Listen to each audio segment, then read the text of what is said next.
ว่าจับก่อนไม่สีสุกหลอดตัดใดมันอุ้มพอตึง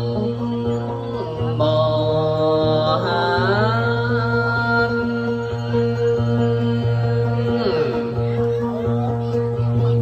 น้องเอ๋ยยามเมื่อลุงมาปัดเสยและเจยใบ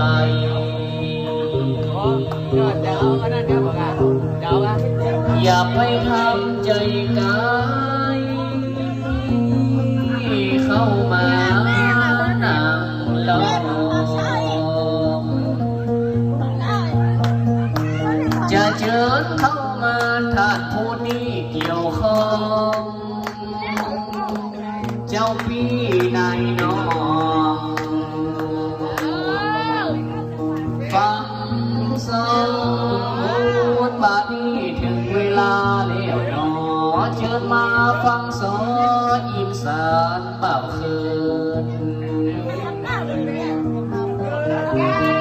สวัสดีครับท่านผู้มีเกียรติอย่าไปได้รังเกียจจังซอเจียงกังเจอเขามาฟังตั้งหลังตั้งนาบอกว่าพ่อลุงเขาบอกว่าแม่ป้าตั้งหลังตั้งนากินนาเรากินนาเมียบอกว่าบ้านใต้ตึงบอกว่าบ้านเหนือตั้งหัวตั้งเมีย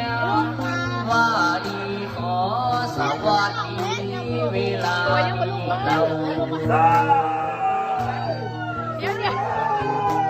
วันนี้